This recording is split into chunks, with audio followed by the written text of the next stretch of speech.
You never know what this setup I have, but we'll find out. Okay. Anyway, good afternoon, everyone. Welcome to Smudtalk number 36. We're talking about Half-Life 2, and of course, we're seeing it streamed on. What is this exactly? Is this on PC or is this on something else? Yeah, it's Steam. Steam. You can tell because it's modded. Well, okay then. It's basically just a quality of life overhaul for Half-Life 2. Oh, really? Yeah, if you know the base Half-Life 2, there's going to be a couple differences that you're going to notice immediately. Interesting. But yeah, Half-Life. This year's the 25th anniversary. Cool. Of the first game. Well, it's still no third installment. Well, yes. Technically, there's a third installment. It's a VR game. No, that's not. That is by no means Half-Life 3. Well, technically, it's a reboot. No, it's kind a of a prequel. It's an well, interval. yeah, prequel, and then there's the whole thing at the end of it. Basically, Half-Life Alyx is basically what is basically the Street Fighter Alpha of Half-Life. I thought it took place at the same time as Half-Life 2, but you played as Alyx when... No, it doesn't. No, you don't. It's not during 2 because I think they explicitly say Gordon is nowhere to be seen since Black Mesa. Which, by the way, speaking of Black Mesa, here's like the background shot here is actually from Half-Life Source, the Resonance Cascade. The right man in the wrong place can make all the difference in the world. So wake up, Mr. Freeman. Wake up and smell the ashes. So what's everyone's experience with Half-Life, just in general? I've been playing Black Mesa in my free time, and as a kid, I played the crap out of a Half-Life demo on PlayStation 2. Yeah, for the PS2 port, which also had the co-op story, which was Half-Life Decay, something like that. But like from what people have said, that if you can't play Black Mesa for whatever reason, Half-Life on the PlayStation 2 is the best way to play the original game. Though Black Mesa is the definitive way to play the game. The original version, yeah. I had it on the PS2 way back in the day. Look, Mr. Sellout himself, Wallace Breen. There's a lot of world building right here.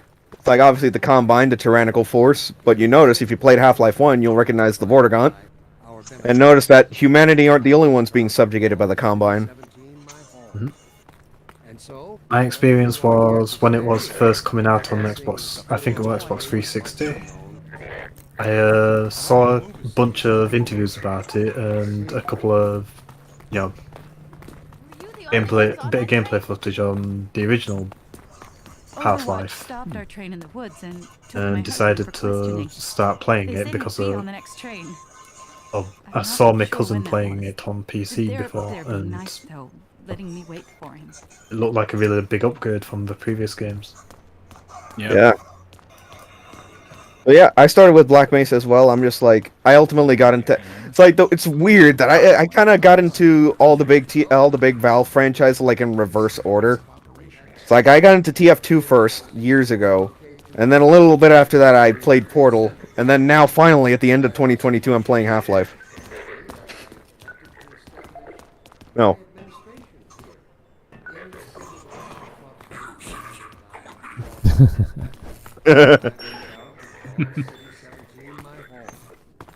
Source Engine.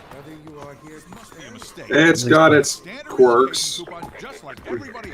If I had to pin down what for me was the best video game engine ever made overall, it for me would have to be the Source Engine. I mean, Source still has its kinks. Well, it's like it has pretty big potential for modding at the very least. When you're talking about 2004 and 2005, when it came out, it wasn't perfect, and we saw it in stages before that, but it did do light mapping a lot differently than, let's say, Unreal or other engines at the time. So, if you were a level designer using the Source Engine, It was like, oh, wow, this is so powerful, and it could do all this collision detection. But then Unreal 2K3 came out, and it's like, oh, well, this is a lot simpler, but it didn't have that level of lighting control that you had with Source. So it was a very specific artistic choice at the time to build your levels a certain way. And the thing is, 2K3 was super popular because of Unreal, and that's how you made mutators, and you got jobs making levels for whatever third-person shooter you were building at the time. So Source was kind of like the hardcore, or the more hardcore engine for its longevity and its power. We're taking enough chances as it is. But were it on the original Xbox or just the 360? Because I'm trying to remember which system it was. You mean the orange box? No, Half-Life 2. When Half-Life 2 was first released. It might have been on Xbox as well. Whichever system it was that one. Yeah, I see a lot of interviews as well about the game when it was coming out, and look, a deficiency of Source right there. We saw it's like the fact that the whole the fact that there's still that obvious loading in between maps.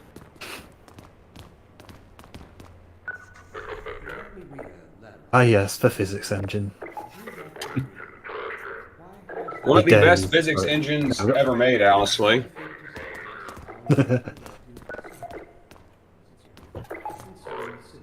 You know what? That became such a meme that to the point where, like, in one of the most recent major Half-Life 2 mods, Entropy 02, which I'm playing through right now, there's just literally like a can and a trash can at one point in the game.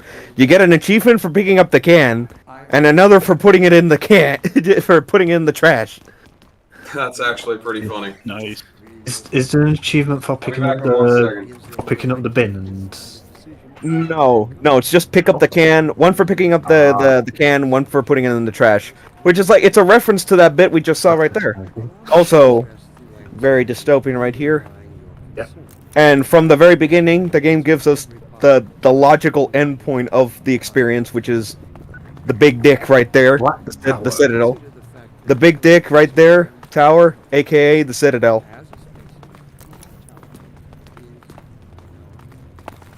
Barren streets.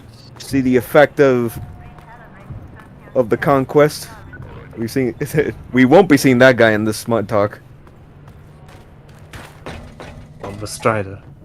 The Strider, yeah. That's it. Well, though they established it very early on. That's meant to be an end game enemy.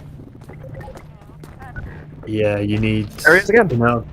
Now to fight Striders, you need to use that that weapon that you control. You have more control over it than. How am I over here?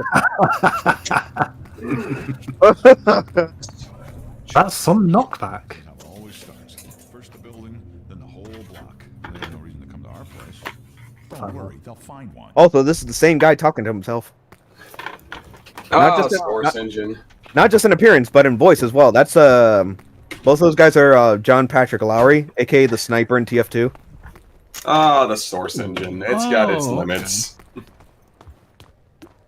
I mean, well, that's not a Source Engine thing. That's like the appearance is Source Engine, but the voices is just the fact that they didn't have a whole hell of a lot of voice actors for some reason.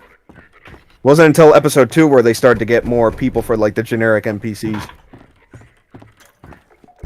I wonder if I'll look up the budget of the Half-Life 2. Ow. You realise you wouldn't have taken any damage if you'd have just walked into that room and come out the other end, right? You can do that. Well, he wants to be difficult. I gotta show off the world building, don't I? Like that right there. Half-Life 2 was honestly built on a fairly small budget, only 40 million. And that's a lot of money in general, but in terms of game development or film development, that's actually pretty small. Especially at the time. Yeah. Oh. Right now, it's like the raid on the apartment building that the two guys foreshadowed earlier. Well, what? Man, that was fast. Yeah, they're shooting at you. No, that was. I think that's like I stepped on the something you ran into. Ran into a Stepped on the pig. wood the wrong way. Oh wait, this thing never took my picture. I think. It's supposed to take your picture when you come out of the fucking train. There. Bye-bye.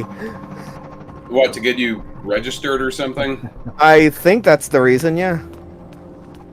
Because there you go. He's not. So he's still following me, apparently. Yeah. Well, I guess. Well, it makes sense here, but he's not supposed to follow you this far. But it makes sense considering that we're escaping from the cops, the Combine cops. Combine where you are. Run! Run! Over here. I'm gonna try to play along with the cutscenes as much as I can as well. I wonder if Combine grunts ever get the idea of just, I don't get paid enough for this. Ah, there's Alex. Alex Vance. We better hurry. The Combine can be slowed away. Hey, but she once on- they're up, you don't want And I'll to say this right. I'll say this right now. Just like with Gordon, the G-Man has major investment in Alex as well. Be coming this way.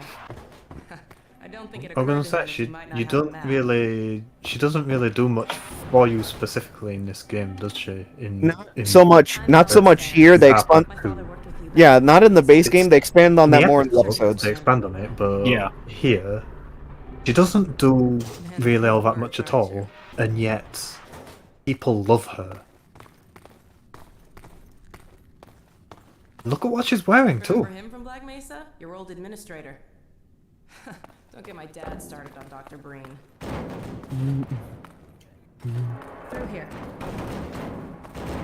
Fuck him. I thought you were trying to hit her with the barrel. No, I'm trying to hit the poster. Funny, you showing up on this day in particular. Now there is one thing that Half-Life 2 does in following up on Half-Life 1. The fact that it's like back in Half-Life 1 because of how limited the original Gold Source engine was. The city on foot. It's like some of the characters were not all that distinguishable back then. Through the old canals. And Not at all, Half-Life really.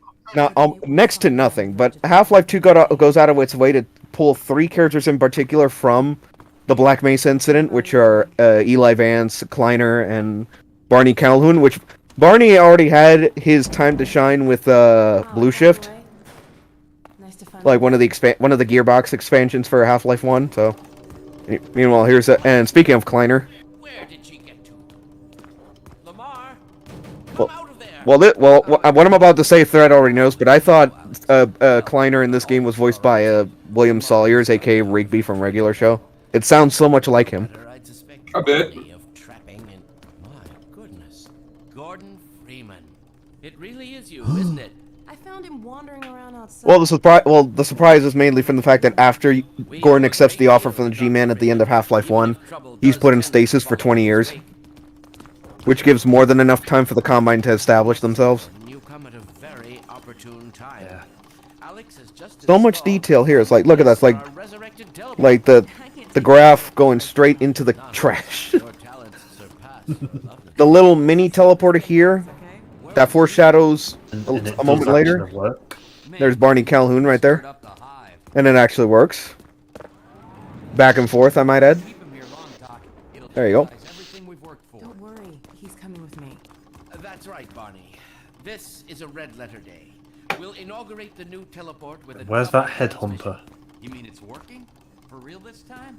Because I still have nightmares about that cat. No, there's nothing to be. And they call it a cat. It's like, well, spoilers. It's actually What cat? pretty. No, yeah, okay. All I'm Not gonna about say. an actual cat. Not about an No, actual he was talking about the cat test subject. It tested the teleporter. Barney, Not Lamar. No, not Lamar. Sorry. Oh, my bad. So what I was still teleporter wonder if for? if Dr. Klein's head crab is the same one that teleported into that canister at the beginning of the first game. You know, after everything went straight to shit. go. That seems to be the implication Is it because something- Kleiner isn't the one that leaves that room. It's Eli that leaves the room to help you open the doors. Rid of that pest. Certainly not. Never fear, Gordon. She's debeaked and completely harmless. Yeah, so she's The worst neutered. you might do is attempt to couple with your head, fruitlessly. Get that thing away So from pretty me. much without its beaks, Kleiner said beaks. Without its beaks, the head crab would just give you a head job. Careful, Lamar. Those are quite fragile. Yeah, and Kleiner wanted it to hop on his head. Before I can cook To prove a point. Yeah. Well, I would have loved to have seen it like actually hop on his head. It's like, you know, it's like. Well, they still So, give the is- indication that so it is that can head- without any issue. Yeah. So like is that when headcrab become attached to him, or Maybe It can- got it. Maybe It can it's- cling onto his head, but it can't, you know. it can't convert anyone into a zombie. So no? yeah. Like, has it bonded with them like a pet bonds with their owner? Also, right here, gaming history in the making. The iconic Valve, the iconic Valve tune. Well, Gordon, I see your HEV suit. I mean, this is Also, this is just their to spite thread. If you'll excuse me. Thank you. If you'll excuse me. But I'll just acquaint you with the essentials. Now this is the Kleiner's going to say it anyway. It was like, the Mark V hazardous yeah, the Mark V environment HEV suit. for comfort and utility. Oh dear. Still didn't design a goddamn helmet. Right, come on. That better not show up on the stream. Also, wait, speaking of the stream. It did. Also, speaking of, give me a moment. And I've had the overlay on, the Discord overlay on the whole time. My bad. You Here's just the gave thing it yourself did. I'm not watching the infinite- stream. I mean, I'm not watching the stream on my phone or the computer right now, so it popped up as a message. Yeah, I'm just like, come on, man, don't ruin the thing. Anyway, back to this. Cheated for infinite energy. So, Black Mesa gave you infinite energy. I'm spoiled. Give me a break. You better turn that shit off when you get to Ravenholm. Like that even matter. Oh, this is, I mean, if we even get there, if we even get there in the Smudtalk, we're making good time. But still. So far in my own playthrough of Black Mesa, I've only used the console to give myself health once. And that was just because of one particularly annoying headcrab. You'll never guess who found his way into our lab this morning. And this is Eli Vance. Indeed it is, and it's our intention to send him packing. Lex's dad. In the company of your lovely Yep. daughter. Are you ready for us, Dad? I love how they act like Gordon coming back like they haven't seen him in months, but Well, it's they been like haven't- 20 years. Well, yeah, it's like Yeah, at least. it is. Well, Kleiner, I know, Eli, but and Barney they're haven't acting seen like in 20 years. they're acting like they haven't seen him in a couple months. You know? Yeah, they're taking it a bit too lightly in the writing. Yeah. It's like they would be shocked and horrified. I wouldn't say horrified. I mean, they'd be Kleiner shocked. had a realistic, reaction like, "Oh my god!" Yeah, I would have liked to see one of them say, "Son of a bitch, you're still alive." I mean, one would think that they just accepted Gordon's disappearance because he did go directly to Zen near the end of Half-Life 1 to Right. end the threat. So I'm just like, they probably just accepted, yeah, Gordon's not coming back, even whether he wins or loses. You gotta flip the switch. Yeah. So I think was he sent also forward in that time they- after leaving Zen, No, or he was stasis. was he put in? Okay. Yeah, the G-Man put him in stasis because the canonical ending is that you accept the G-Man's offer because there's really no other way out. And then he puts you in stasis for 20 years, leaving the Combine to come in and take over. Which, the reason why the Combine came to Earth is because of all the teleporting shenanigans that were happening between Earth and Zen after the Resonance Cascade. So I It's like, think you want to explain to the me what's reason they're not as going shocked as on they here, should be. human? Well, I can't take One at a time, guys. Dr. Freeman. Well, I think the reason they're not as shocked as they should be is the G-Man might have given some people a heads up and they might have been on the lookout for Gordon for all the Yeah, time, so maybe hints and clues that maybe Gordon's coming back. the anticipation of waiting for Gordon lessens the shock of him reappearing after 20 years. Yeah. Well, And Kleiner probably didn't know because he gave the actual, realistic Yeah, he had reaction. a realistic reaction. Kleiner When- probably didn't know. Maybe Barney and probably Eli. Barney too. was like, definitely had a heads up. yeah, he had somebody to just see waiting for you. Gordon for a day. Yeah. Well, Barney took the initiative and went undercover as a Combine CP officer. Yeah. Maybe some of them never gave up hope that he'd come back. Well, Eli, you can tell, never gave up hope with his reaction. And also, here's the big experiment gone wrong from the start of a Half-Life game. It wouldn't be Half-Life 2 without it. everywhere. Also, who's that? What's that thing doing there? Something is drawing him away. What's the meaning of this? Who are you? How did you Wow. get in here? It's really kicking the hornet's nest, isn't it? Yes. And we thought waiting in the apartment was causing a bit of ruckus. I'm all but certain it was. Look, I'm sure the Combine has some good technology and whatnot, but we've seen that these aliens are not bulletproof, so I really doubt. I feel like there'd be more heavy resistance from militaries of the world over this.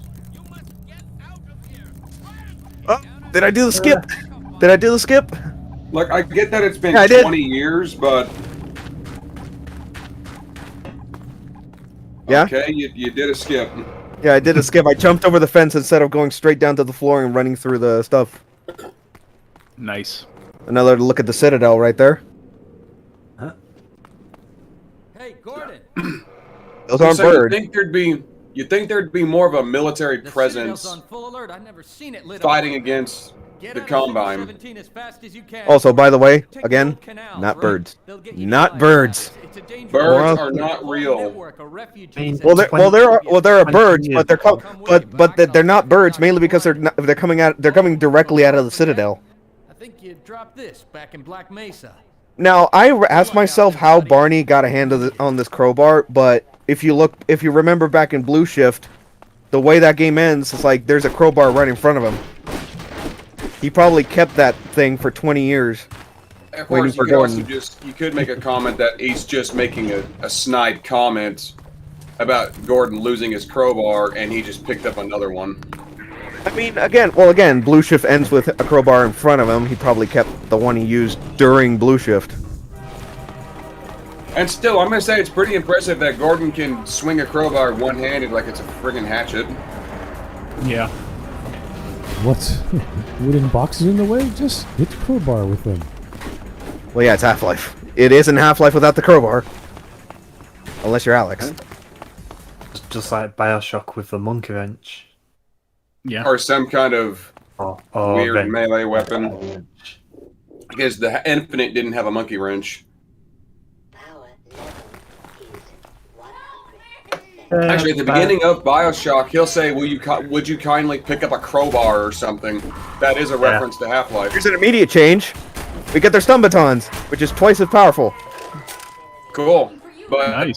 yeah, the first Bioshock game will actually reference Half-Life by your friend Atlas telling you, would you kindly pick up a crowbar?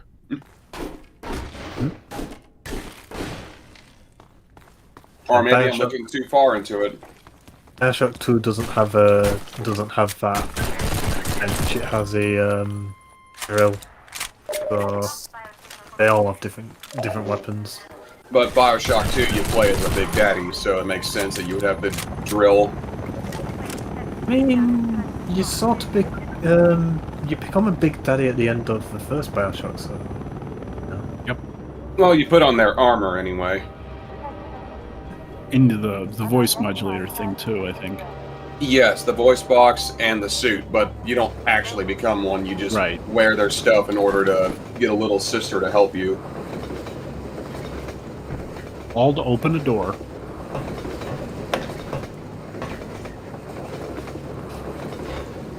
So yeah, when this was coming out on original Xbox apparently, one of the interviews about a certain enemy type called the barnacles, and apparently these barnacles were made because gamers have a habit of not looking up. Yes. Another fun kind of fact, it is a Source Engine game. In Half-Life 2, there's a sign in the chamber where you implode the neurotoxin canister. In the event of an implosion, please look directly at the implosion. That's literally there. That was put there for the game testers because they would solve the puzzle and turn around and they wouldn't watch the animation that they spent hours on to get right. And I'm trying to identify the handgun he's using in this one, because that's not a Glock like it is in the first it's an game. HK USP match. Thank you. That reminds me of Left 4 Dead when that was coming out, because if you remember the live action Lara Croft movie, the one with Angelina Jolie, she used 2 of these in that movie. Yeah. Heckler and what? Heckler and Koch. Yeah, Heckler and Koch. Or just say H&K. AK overpriced kraut weapons that shit on the casual. Yeah, and it's a 9mm too. This HK. I mean, I'm sure H&K makes good stuff, but they are seriously overpriced. Although a while back when I was at a gun store, they had that store had an H&K MP5 on sale for $2.99, and I did not buy it. I had the cash for it, had the money for it, just didn't buy it. Probably should have, but I didn't. Inga, you madman! You're slaughtering those combine and you're not even stopping to cheat. I don't know if you stopped cheating, but you usually stand still to do it. Okay, you're literally pouring that electrified weapon into water. That's gotta hurt.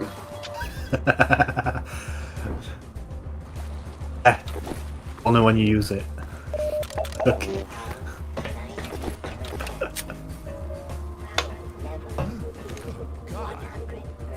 G-Man. Oh, wait. Where's the TV? Where'd it go? Oh wow, they learned English. What? But this mod sucks. There's supposed to be a TV there, and while the other Vortigons, concentrate. I think there was like an Easter egg too. I don't know if it was here, but like, yeah, the G-Man was on the screen.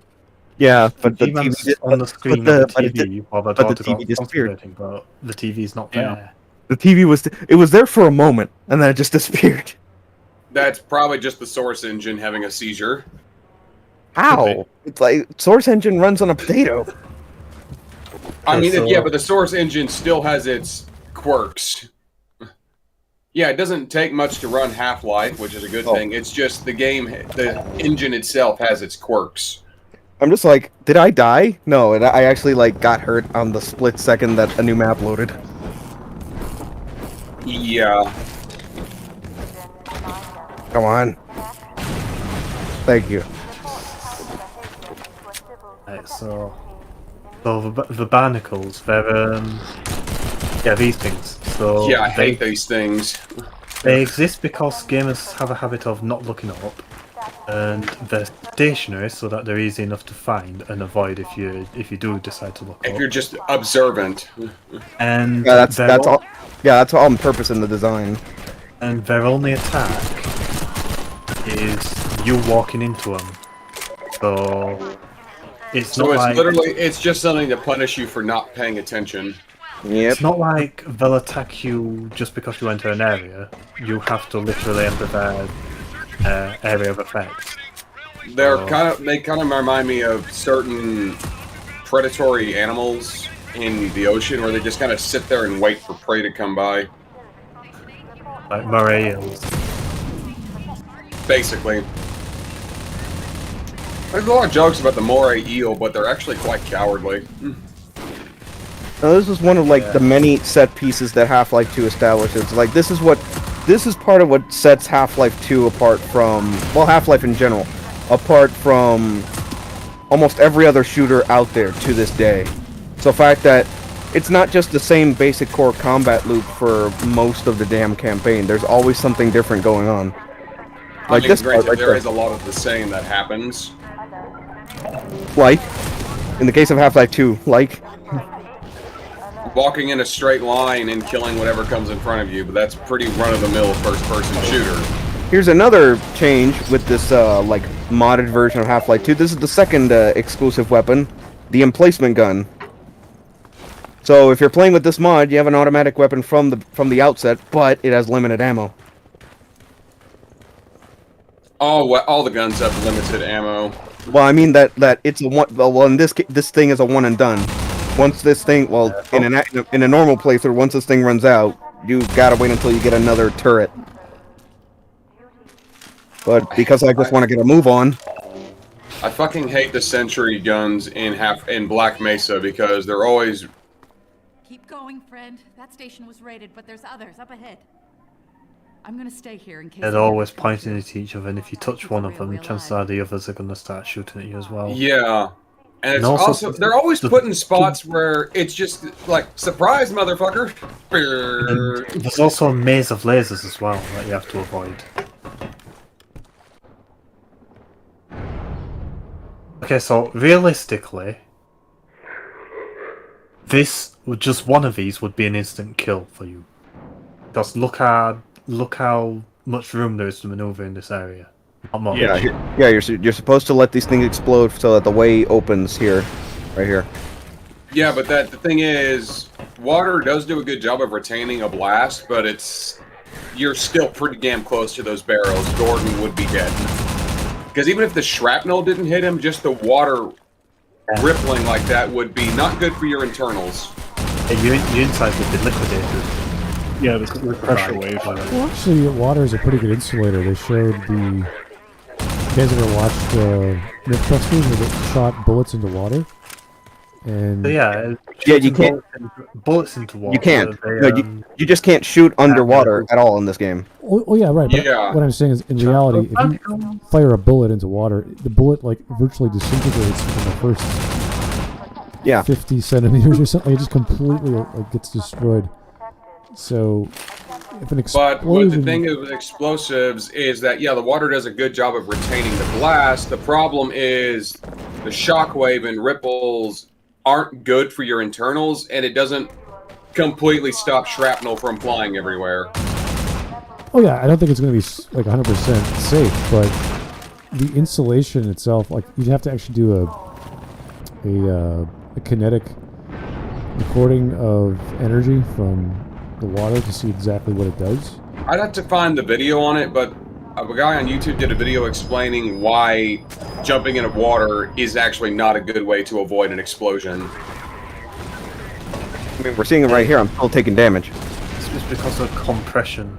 Water can't be compressed, so therefore the compression of the shockwave basically just causes it to bounce around a few times. So while it does help, it isn't going to protect you unless you're already far enough away to the point where the explosion would not have been life-threatening anyway. Yeah. Depends on how big the body of water is. If it's a relatively That's also true. If it's a relatively small body of water, then it's going to make the explosion worse. But if it's a larger body of water, then you should be able to avoid most of it by getting maybe half the distance away. Also, physics. Yes, we get it. Half-Life has very good physics engine. Actually, Half-Life games do have a really good physics engine. They do. Yeah, that's Source for you. No, I don't want. I don't want to take my yearbook picture.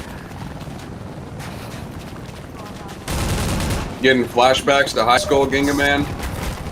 No, that was just for the joke. Also, fucking. He's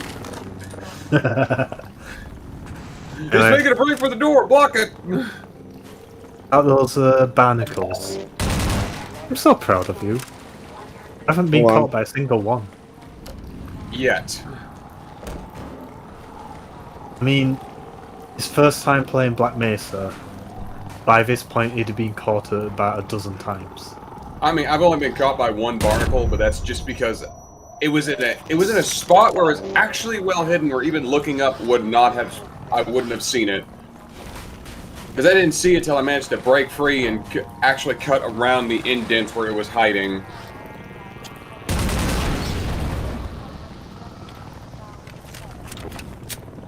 So that was actually a pretty well-placed enemy, and it was a good introduction to the barnacle enemy. The one eating the bird or the one that got you?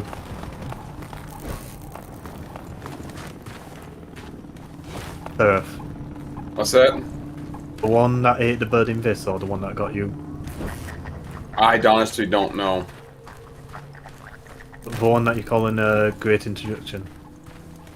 Yeah, because it's a good introduction to the barnacles. The thing was actually well hidden, where even looking up, you wouldn't have seen it. Okay.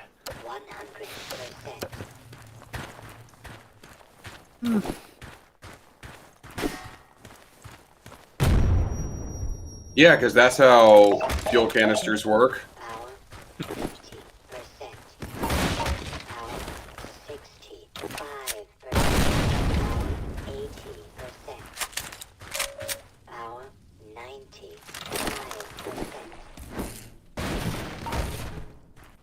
Get in here, hurry! Civil protection is onto us. We're tearing up the railroad, covering our tracks. Looks like you're gonna be the last one through. Be glad you're not the guy they're looking for. Poor About that. Right. About that, yeah. Yeah. That was See, that's actually kind of funny. That's actually Yeah, that really poor funny son of a line. bitch. That's a great line. So like, yeah, about that. Apparently, not everyone in the City 17 Resistance knows about Gordon Freeman. I hate these Oh, enemies. the man hacks. In Entropy 02, in Entropy 02, you actually control man hacks. Oh, that sounds fun. You actually lob them out like grenades. Like you set them up as like I think you can carry up to 3, but the actual amount you can have deployed, I think, is limitless. It might be capped, but also since this mod adds the stun stick, the stun stick just instantly destroys man hacks. That's not fair. God, I lost so much health fighting these fuckers.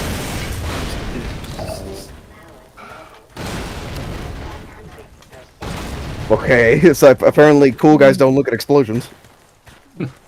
All those explosions from Barrels.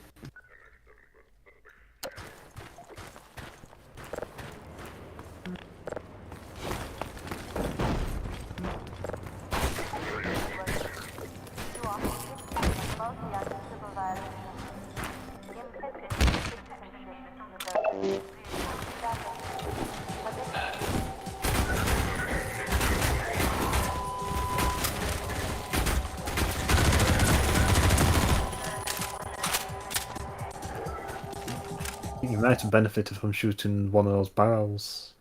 Get the first guy, at least.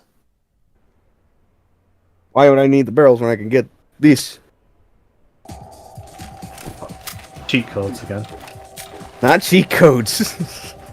Look, if I can still get achievement, it's not a cheat. Console commands, they're basically cheat codes. Ah! The way you're using them. This is just to get things moving, okay? I'm still going to insult you for it. You're a big fat phony! What's your problem?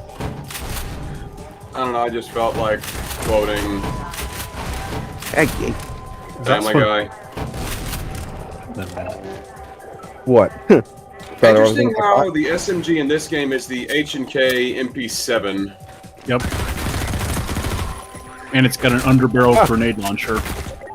For whatever reason. Yeah. Oh, and by the way, it's like, in this game, if you're fully loaded... If I can show it off. Get out of my face. If you're fully loaded, in this mod, you can just, like... There's a couple of inspect animations right there. It's just looking at that beauty. In the dark. You know, it would be better if you did animation when you weren't in the dark. Yeah. Watch out for that. What were you saying? At this point, the steam from the pipes is more of a threat than the barnacles at this point. Filthy barnacles. I mean, you've played this game before. Barnacles is a swear word in the SpongeBob universe. What is Barnacle Boy? Piece of shit, I guess. I mean...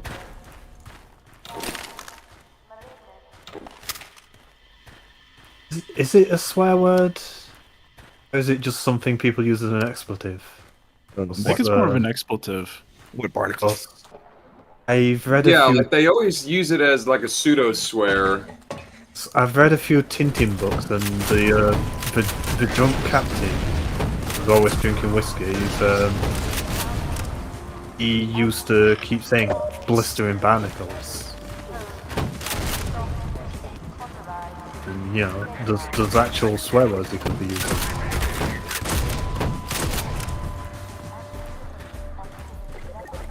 I feel like we've turned the cheat codes into Gordon's experience watching Commando or something. Organ? I heard that. I always think of that grenade launcher in Commando. Say hello to my little friend. Oh no. I know it's the wrong movie, but I'm just like, that's the point with this.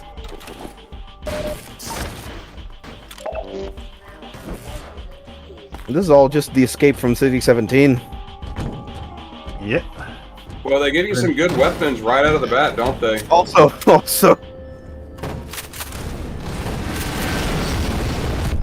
Happy New Year!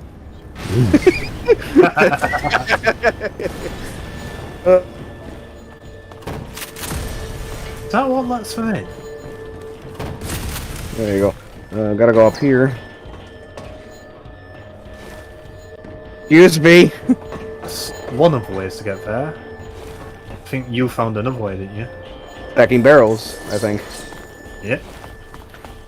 Excuse me, I'm talking. Shush.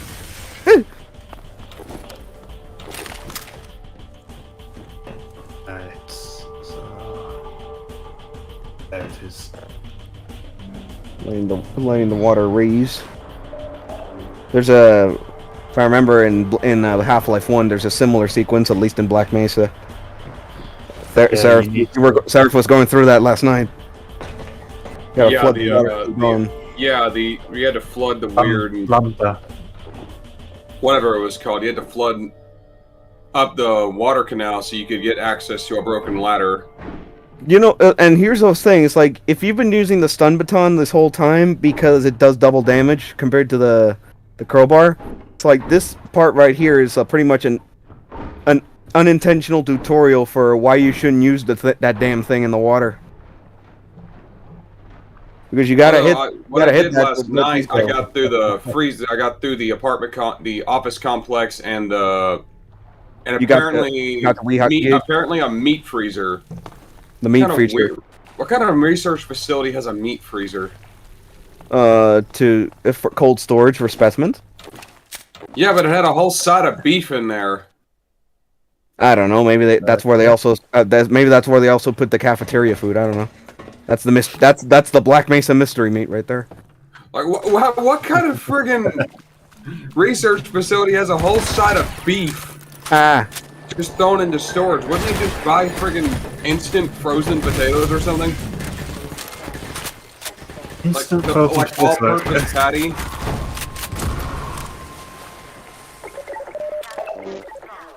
And also, Source Engine is like the great grandfather of ragdoll games.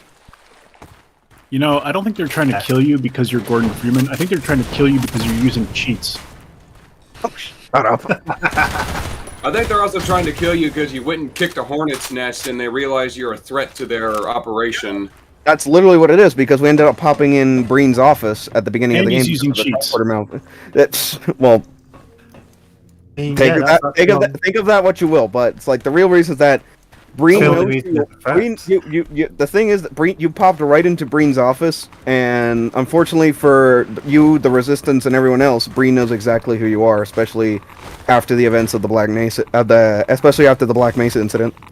Yeah, well, you'd think Breen would want you on his side. Hey, you're Freeman, aren't you? Nope. We got word you were coming. You're the Freeman. You got here at a bad Didn't time. you kill an important figure to the Combine in the first game? So if you mean the final boss, alien giant baby thing, then yes. The Nylanth. The Combine want revenge for that. Want the person who killed their leader dead. Well, that's not their leader. The real leaders of the Combine are the real leaders of the Combine are the advisors. Which one of the main theories is that the G-Man is an advisor. I don't think so, because the entire plot of Half-Life Alyx is that the Combine capture the G-Man.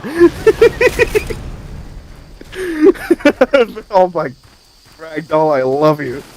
Like, yeah, the Combine have captured a rogue advisor.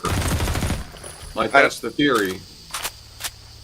Like, well, he's gone against the Combine, and they want him dealt with.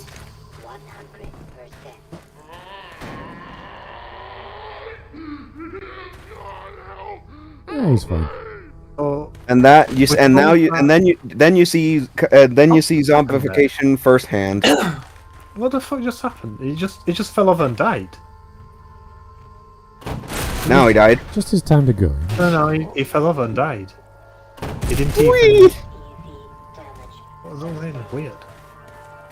So let me use this thing so I have a more sustained.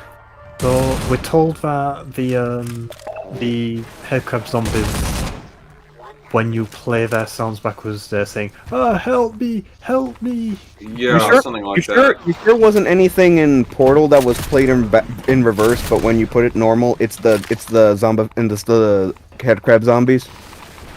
I don't believe that, because every time I heard them speaking, every time I heard them while I was playing the game, so normally, they always sounded like they were saying "help me" anyway, just in in normal speak.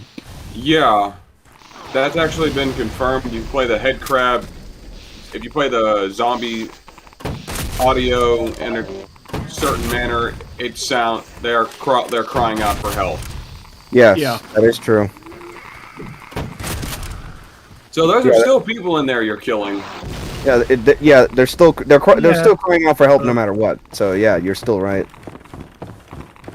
You're killing people, but I think it's people who are better off dead, because if you just got rid of a Headcrab, that would probably end up with them dying anyway.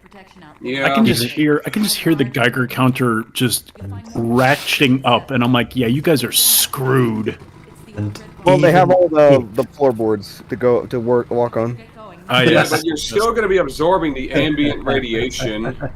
Well, this is just acid. Just by being close by to it. Yeah, it's like... it's radioactive acid. That's what I was just about to say. It's making the worst kind, radioactive acid. Black Mesa has actual pools and rivers of radioactive acid. Radioactive acid. And the only other thing... It burns you and it makes you sterile. The only thing other than and the only thing they're missing, other than a lawsuit, is a helmet. OSHA doesn't exist in this world. You might as actually. I think there's an achievement called OSHA compliance in Black Mesa. For what exactly?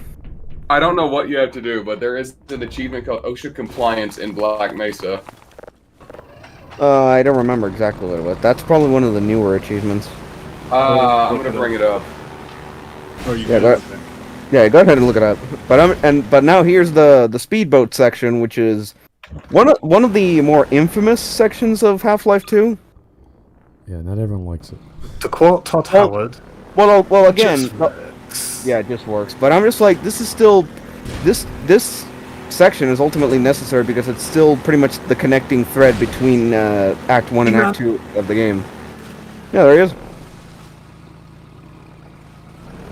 Anyway. G-Man. And for anyone still asking what the hell the G-Man is, we still don't know. Nobody knows. We still don't know. Gabe Newell might know, and the people who worked on Half-Life might know, but... the rest of us might know, if they count to 3 already. Yeah, nice try, sorry. What? Nobody at Valve knows how to count to 3. Oh, no, it's just getting Let's see. The achievements in Black Mesa. Pass the toilet paper to the scientist in need, aka the guy that shit himself in the dumpster. I've already left that guy. Dumpster? Yeah, in the beginning of the game, you can find a scientist hiding from the things in a dumpster, and one of the zombies comes out and he soils himself. Nice. You've got infinite air. Forgot about that. Why am I going down? Of course, I didn't even know you could bring him toilet paper, so that may be a different one. Caffeine extraction. Perform a surgical caffeine extraction from 20 vending machines, aka I think you can just bust the vending machines. Dead Reckoning, kill an assassin with 357. Yeah. I got the, what was it, 20, 30 headshots with the magnums. I got that by complete accident. Yeah. It's only because on one of my playthroughs I just really got hooked on the magnum. Also, excuse me, pardon me, coming through. I wonder if it's possible to get hooked on by a barnacle when you're in a vehicle. Yes, you can, and I'm not. PhD in pacifism. Don't kill any Vortigaunts in the border world. Yeah, you only kill the controllers. Like in any fight where there's Vortigaunts, like at a certain point, there's always controllers. You always go for the controllers. So do you get dragged out of the vehicle or? Yeah, you just stop dead in your tracks as you're getting pulled up by the barnacle, and the vehicle keeps going for a little bit because of momentum. Escape the Gargantua's lair without taking any damage from the Gargantua. I don't think I got that one. What, the Gargantua? What is a Gargantua? It is it is the largest variation of Vortigaunt. Literally the largest. Oh, I remember that thing. Yeah. You're gonna see it at a certain point during the Earthbound levels, at least a couple times. Have fun with that. Yeah. And then there's the full-blown chase, like in what was it, at the end of Gonarch's lair, where you get chased off by a whole fuck ton of them. Or that's just Black Mesa. I don't know about the original Half-Life. Yeah, I can't remember the original Half-Life.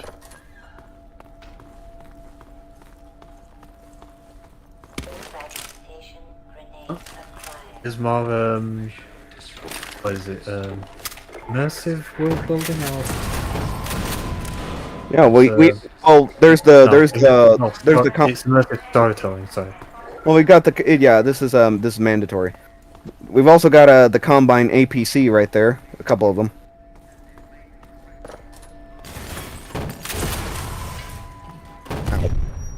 Ow. I like that you're hurting yourself with the grenade launcher. I meant to fire into this room to clear it out, but also I mean, shooting the wall once, it's like, okay, yeah, you made a mistake. Shooting a second time in the exact same place, it's like, come on, dude. Using cheats for health. There's a fucking health pack on the wall right there. Sick. Yeah, I didn't even open the door to start firing. Bam.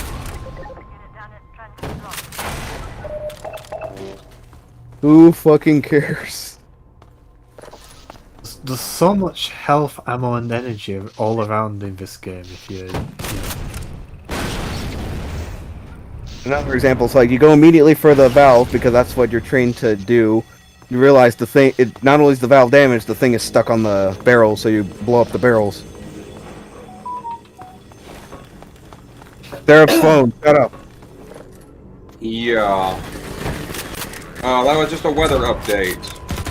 And the weather update for my little town in Texas is the end of the world. Degrees. I was gonna say degrees. No, I was gonna say the weather update. The weather update for Texas is the end of the world. No, it's not getting down into 20s. We'll be fine. But it's gonna be a low. The low tonight is 41. Overall, there's gonna be overall pleasant weather on the horizon. Damn, dude.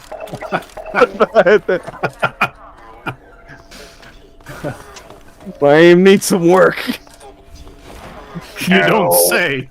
Oh, I think it's not an achievement, it's a trading card. Oh, Steam, yeah, that's right. It's a Steam card, not an achievement. That's what I was getting mixed up. I do have the card, it's kind of funny. Can you move forward, please? Thank you. Alright. Yeah, thanks, Recently, Source. I got the card free hugs. I don't know what the hell that's supposed to be. OSHA compliant. It looks like somebody falling into a vat of radioactive acid. Is it for Half-Life or is it just Steam? It just says for Black Mesa. I like that Gordon just tanked a rocket to the face. Well, they say it themselves. They say it themselves at certain points. Like the HEV, the Mark IV HEV suit was pretty overpowered on its own, imagine the Mark V, which is what Gordon's wearing from Half-Life 2 onwards. Still doesn't have a freaking helmet. If you want to just quote the sword Filmmaker short, just get it out of your system now. It's like, it's called the Hazardous Environment Suit. Who came up with that name? I voted against it. You better have. You better have. It's like, what the... I'll have to find the video to post it in the group chat later. It's a really funny video. It's in our DMs. Yeah, I'll have to pull it up. Because I just so happened to find the video by complete accident. And I'm just like, wait a minute, this is what you're saying, isn't it? Yes, I'm quoting that video. It's genuinely really funny.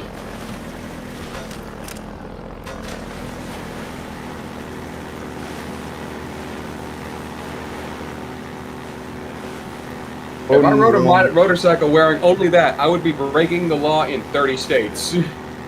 Just because of lack of helmet. Yeah, it's like, Gordon, we are professionals. We know how to use safety equipment. They say the break room is on fire. Poor guy. Poor bastard. Feel sorry for that Combine. That it's like it's the blunt end of a fucking. No, you don't. You don't feel sorry for him at all. It's like he just. I don't feel sympathy for anyone anymore. Especially should I be concerned about that? Like, I don't feel sympathy. There's a reason why I left it all the way over there and not just. There's a reason why I left it all the way over there and not just brought it over here with me. It's like, is it concerning that I no longer feel the emotion of sympathy? Probably. Also, here's another classic. A Magnum. Nah, I'm sure it's fine. Who needs sympathy? Don't worry, I'm fine. Just a bit dizzy. A little low. I'm drunk. Oh, since we got the Magnum, might as well. Bam! Chat for those fish. Like, Combine, meet my Magnum. Say hello to my little friend. Nah, Ginga, you gotta do the Barry Burton line. I have this. Hold on, give me a moment. Give me a moment. I have this! Oh. This! Jeez. He's like, yeah, what are you trying to do there, buddy? That Combine officer was like, you good, bro? You good? I was like, you okay, guys? Okay, good. Being chased by the chopper. In this case, you don't want to get to the chopper. Get away from the chopper! Yeah. Oh, I think that was a direct hit on the manhacks.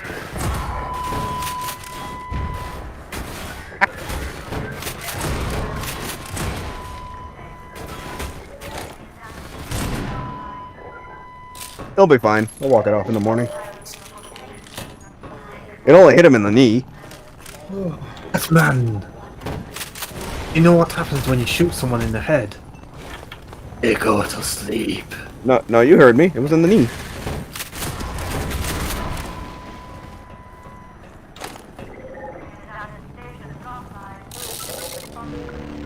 Anyway, what I'm actually supposed to use for health and shield. That ratcheting noise. Oof.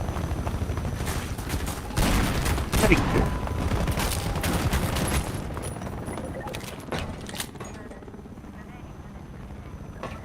Gentlemen.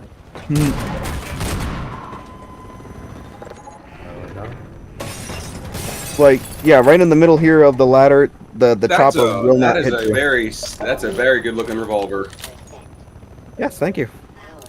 Looks like a Colt Python. Yep. Oh. Don't do that. That's bad for the revolver. Oh. Don't tell me. Tell Freeman. Yeah, when it ratchets like that, that's bad. I was actually half expecting someone to say something about that.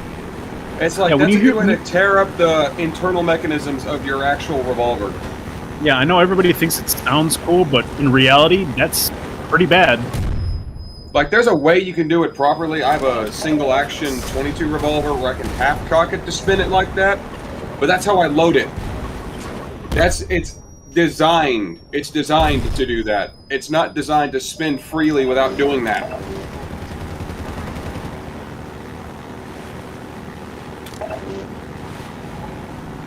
Yeah, for those at home watching this, yeah, if you spin a revolver like that and it makes that ratcheting noise, that's a bad thing. Don't do that again.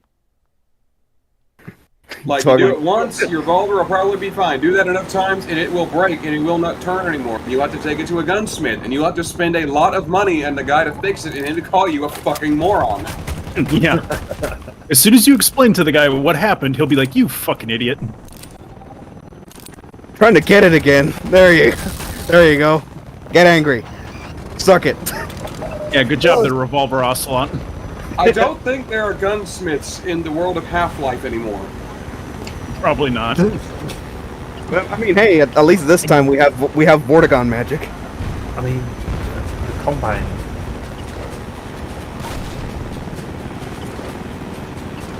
Yes, what about the Combine?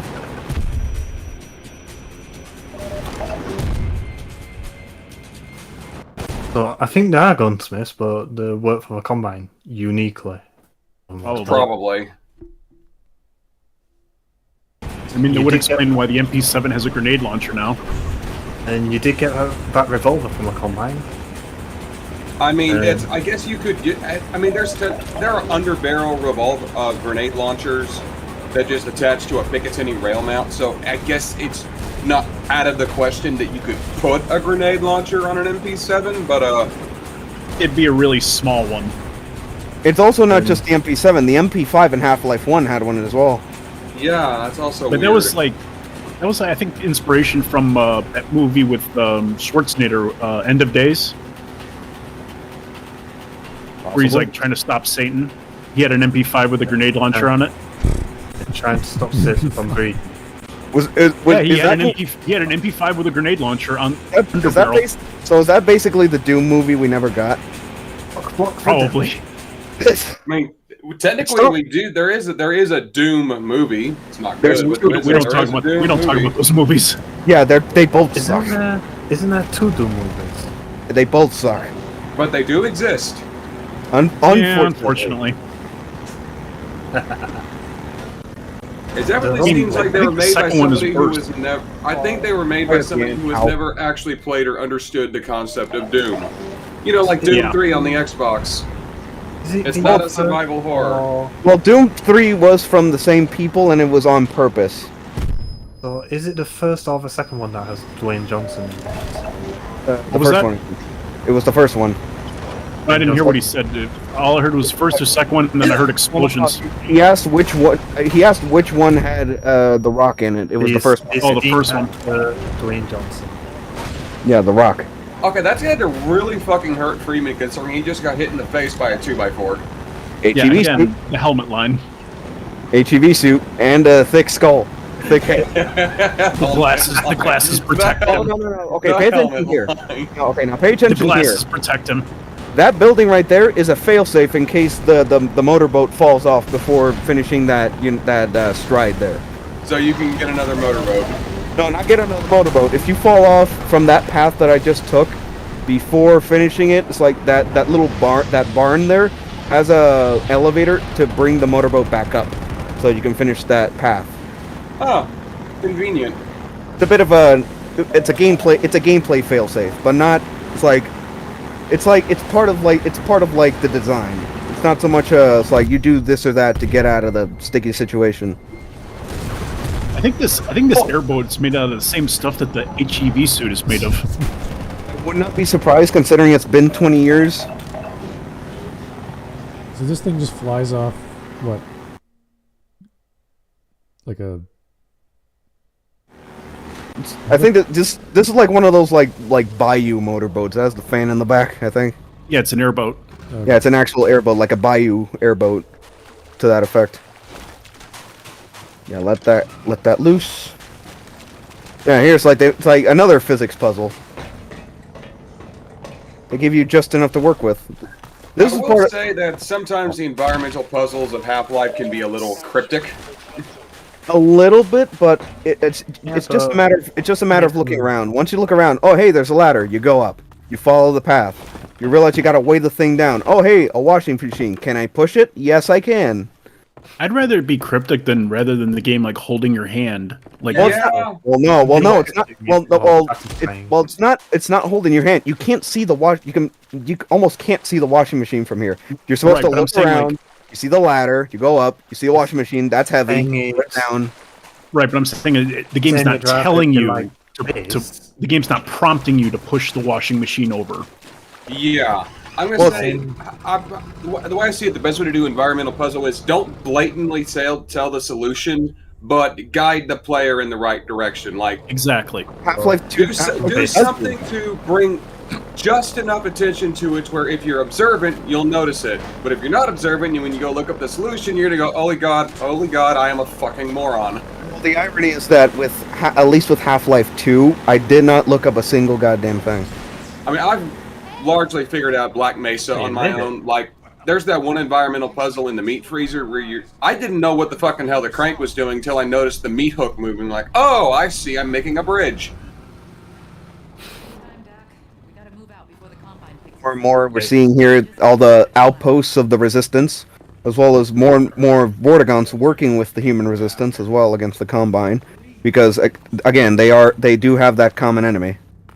Come on in. I'll show you what you're up against. This is where you get it, isn't it? Get what? The gun for the airboat? Yes. Yeah. I mean the Vortigaun's holding it right there. He's gonna put it on the boat now. Never mind. With his magic. Thinking of the other thing. His psychic space magic. Yes, psionic energy. Eli's hideout is here. So the reason why he's a damn good welder.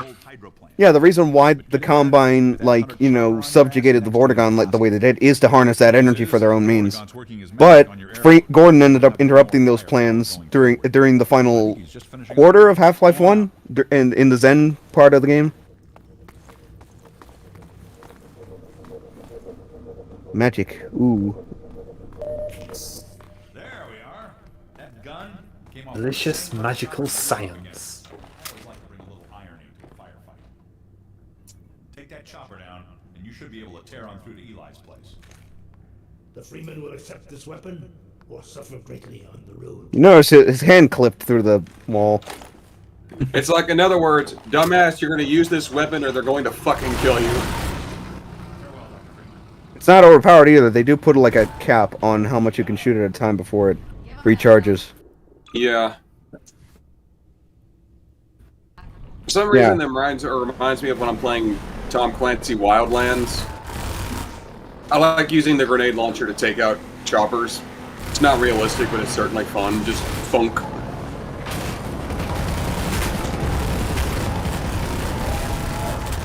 Suck it. Which is kind of ironic considering the Tom Clancy games always put a focus on trying to be more realistic than most modern shooters. Yeah. My personal preference of taking out helicopters is to headshot the pilot. Not in this game. It's take out the chopper or bust. Uh-huh. Another firefight right here. Although I do question why Half-Life never gave a assault rifle. It's always an SMG. Well, this game does in the form of the pulse rifle. Yeah, the pulse rifle, I was just going to say. Literally, the name for it in the code is AR2. AR, assault rifle. Yeah. Well, AR stands for Armalite Rifle. That's the company who originally made the AR platform. Armalite, yeah. Video games and Hollywood, basically, AR means assault rifle because... I mean, technically that is true. When in military terminology, assault rifles acronym is they have ARs, an automatic rifle or assault rifle. Yeah. Because that's just an acronym, but it's not. It is separate from what people think of when it comes to ARs in civilian market, where it's just a semi-automatic rifle. I mean, the pulse rifle. I mean, both apply to the pulse rifle. The assault weapons, also known as. Why I didn't go left there? Whoa! And apparently you have a friend playing a Gundam game. Good taste. Yeah. I didn't see, so I couldn't do my shout out. One. Actually, I haven't not played SD Gundam Evolutions. I just like Gundam kits. Okay, a point I do want to bring up is like, I mean, okay, I know we're tired of the whole like EFAP thing with God of War, but I do want to make this one point in relation to Half-Life specifically. So like, unlike the Norse God of War, it's like Half-Life does in fact like fulfill the promise of like full control over the course of the entire experience at any given time. Actually, I was thinking about that earlier when you were mentioning that puzzle, when we were discussing that puzzle. Because this game, it's cryptic, it gives you a couple of clues about it, but it doesn't hold your hand. So war, get to the puzzle. Hey, stupid! Hey, moron! The solution is to do this. Yeah, thanks, Darkside Phil. I mean, I guess that's better than... Actually, I don't know if that'd be better or worse than Horizon, where it's like, maybe I should use my focus on what, Aloy? It's standard streamlining, whether it's gameplay or literally telling you what to do, where to go, how to open a door. One of the reasons Skyrim infuriates me is you can't just follow directions. You have to use the quest compass for half of the quests. Because it doesn't give you fucking directions. To be fair, the first time I played Skyrim, when I went to the Greybeards, I did not follow the path. I friggin' Skyrim climbed up the mountain because I couldn't find the path. I thought you were gonna say you Skyrim'd your way through the game. I mean, I basically did that, but it's like, I used their very rough engine is a good way to put it. And just kind of... Yeah. Yeah, that's the problem. It just gave you an arrow pointing... Now here's another little minor nitpick. Directly at it. Now here's a minor nitpick I have, another one in the design. You have to leave the airboat, go all the way over here, open this up, because that's the only way the airboat is going to come through this path to make that next jump, and then go all the way back. And I will still contend that any Half-Life game, whether official or some of the better expansions or mods or whatever, are better than any shooter out today.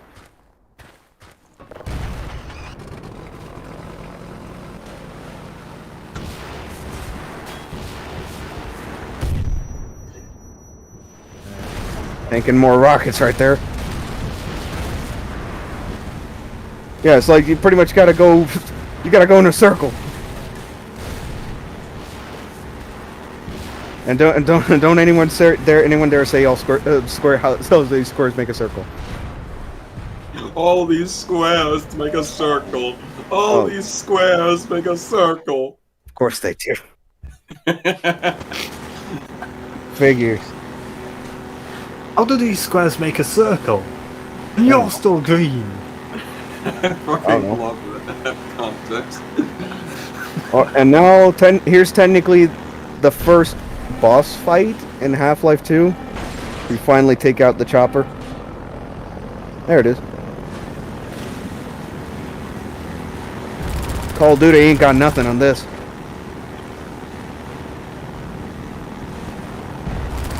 It's got that annoying mission where on the hardest difficulty you have to get a headshot in the end, and you have to get to the end of it for infinite waves of enemies within 60 seconds.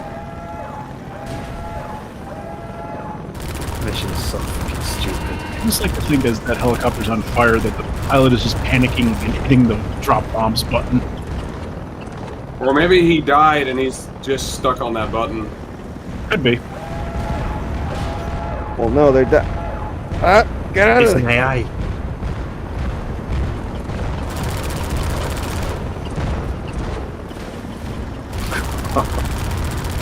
Still not done yet.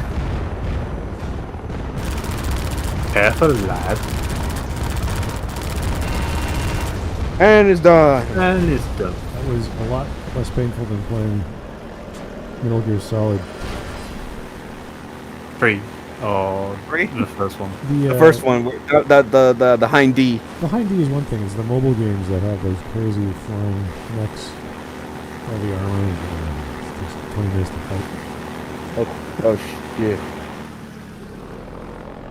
I was like, I could have sworn Smud was getting flashbacks of the chopper that was helping Kai Lang on Thessia. No, that's just stupid. That's not even a boss battle. It's just my point exactly.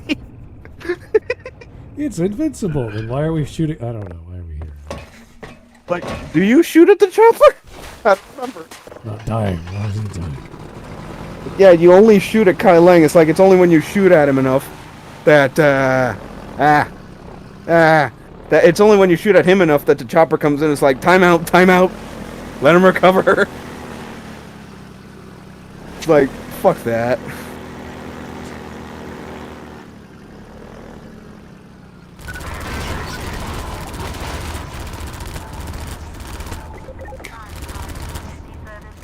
I'll take advantage for as much as I can. Oh my god, look at... Ooh. Now that guy I feel sorry for. Okay, stop. He was only caught by the foot. Ooh, he got taken up by the filing cabinet there. I love this. The shelving unit. Yeah, the I shelves, love yeah. this. Yes. Yeah, you love it when it works for you, Ginga. Yeah, it's like still his foot right there. It's like, oh yeah. You do the thing. Oh, I'm sorry. What? I know, not yet. Okay. I'm sorry. I was just looking at the G-Man there. Speaking of the G-Man, I was surprised. I was looking up the voices for Half-Life 2. The guy that does the voice of G-Man also does the voice of Barney. Yeah, Mike Shapiro. Cool. Also something that is a bit of a disappointment is the fact that the developers of Black Mesa, Crowbar Collective, actually approached Mike Shapiro to reprise G-Man for Black Mesa, but he refused. That's sad. But I'm just like, okay, that's fine. It's like it's not like an official Valve thing. It is mainly a fan project, so I can kind of understand where he's coming from with that. But at the same time, it would have been a great attention to details, like for him to like reprise the role. Yeah. Also, the person who does the voice of. Go ahead. Just said it might be in his contract, you know. Could be. Probably, yeah. It's not an official. It's not an official Half-Life product, so. Yeah, but on the other hand, there's the mod I showed you earlier today. It might not be allowed to. But on the other hand, the mod I showed you earlier today for Half-Life 2. Uh-huh. Should you say it or should I? Is that the official voice, is that the official voice actress from Did you get through? TV? I don't know. Yeah, I gotta make this jump. You were saying you didn't get through. Is that the official voice actress from the Star Fox series? Yes. Yeah. Oh.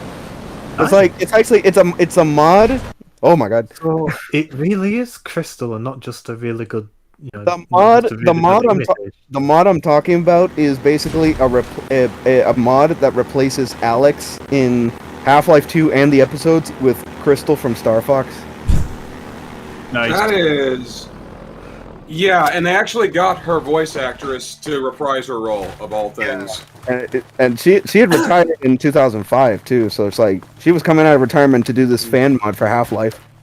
Well, just kind of because. She's still got the voice. You still got it, yeah. Yeah. We've got something. So that's. Okay, And a bunch of degenerate furries decided to get the mod. Take it easy in there. You're safe now. You're gonna have to forgive the scanning process. We can't take any chances. Dr. Freeman? Gordon Freeman? Hey, it looks like you've almost made it. You've made it here this quickly. Well, Eli is going to be amazed, not to mention relieved. I'm Dr. Mossman, Dr. Judith Mossman. I've been hearing about you since long before the Black Mesa incident. Oh, Black Mesa. I do so envy you working with Eli and Dr. Kleiner when they were at the top of their field. Reminder that the Black Mesa incident happened during Gordon... Mossman? It was his first day on the job. Talk about the worst first day ever. Well, it's not. Well, it's also not. It's not like it's his first job ever either. He did have a job before Black Mesa. That's how he was noticed for the job. Yeah, but still, that's a. She looks like she's in her. She looks like she's what, in her 30s? 30s or 40s, I guess. Oh, I still got the page open for. Go ahead. She was probably during Half-Life 1. She was probably close in age to Gordon, if she was up for the job too. I'm gonna say is the whole Black Mesa incident could have been avoided had the scientists just picked up on a major red flag when the freaking electrical panel blew out. Yeah, and not only that, like later in episode 2, like Eli knows that the sample that they used for the experiment, it was Judith. Okay, the sample they used was purposefully corrupted. It was tainted, and it was supplied by the G-Man. I was just going to say that, yeah, it was supplied by G-Man.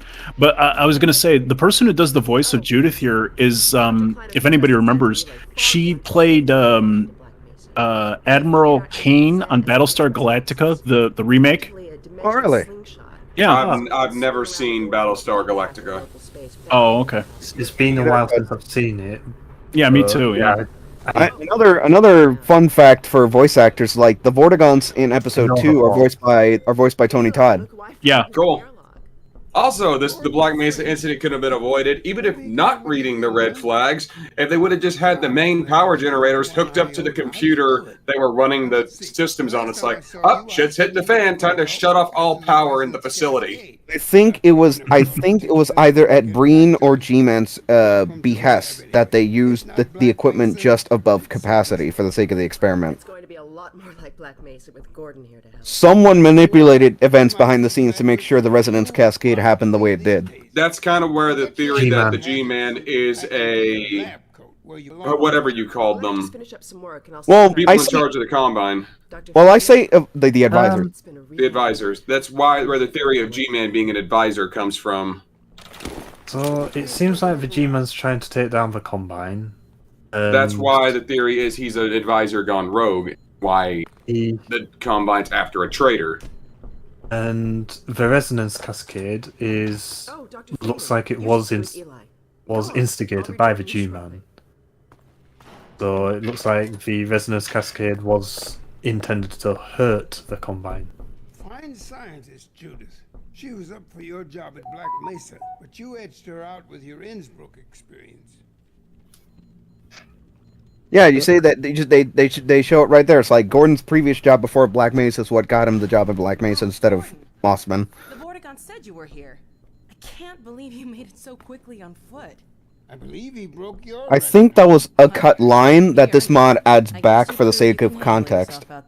There's nothing Gordon can't handle, with the possible exception of you. And since we're not going to get to episode 2 like at all, unless I do a playthrough of the trilogy in Smud server, it's like there's another cut line from episode 2 or from here, or connects to episode 2, where there's a line Eli detailing the aftermath of the Black Mesa incident from his perspective, where G-Man reveals that he plucked Alex out of Black Mesa during the resonance cascade and saved her, and put her back at their housing on base. So the cut line was like he found just Alex at the base housing after Gordon defeated an island, and all Alex had in her hands was her mom's wedding ring.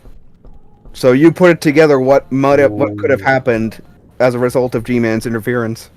Yeah, and speaking of Alex, she's also voiced by the woman who does the voice of Marlene from Last of Us. Oh wow! Oh boy! Yeah. And she's going to be in the upcoming series too. Like she's actually going to show up in the show. She's going to reprise the character? I don't know. I think so. I mean, that's the only way it would make sense.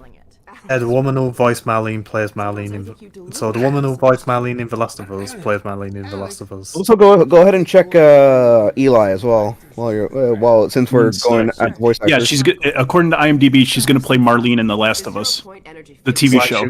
She's going to reprise. Yeah, I'm not impressed with the trailers I've seen of The Last of Us HBO Max show. So she's going to reprise Marlene. Pretty much, yeah. Okay. I mean, it's good that they're getting the actual actress on board, but it's like I'm not. Who did you want me to impressed look with up, what I've seen. Inga? Eli's actor. Honestly, that's I'm not. You should hear her drone on about how Hold on, I was going to say Robert Gulami. I can't say his last name. I'm sorry. I should be talking behind Go ahead and type it. Go ahead and type it out just in case. In the You were a bit robotic there for us. Guillaaume. Gulami. Guillemine sounds right. Probably. Anything else he might have done? Because he was also I'm looking at it. The actors for Kleiner, Eli, and Barney and G-Man, they're all carryovers from Half-Life 1. Yeah, and he passed away in 2017. Oh my god. Well, that explains why they replaced him in Half-Life Alyx. Yeah. Because because spoiler alerts, like the end of Half-Life Alyx, is pretty much one giant effort to retcon the end of Episode 2, where instead of Eli dying, Alex gets taken as a replacement for Gordon under the G-Man. So Alex becomes a backup. Alex becomes the one employed by the G-Man. G-Man has effectively replaced Gordon, especially given what happens in Episode 1 and 2. Oh, he was Rafiki in The Lion King. The baboon guy? Yeah, Rafiki. Yeah. Apparently means friend in Swahili.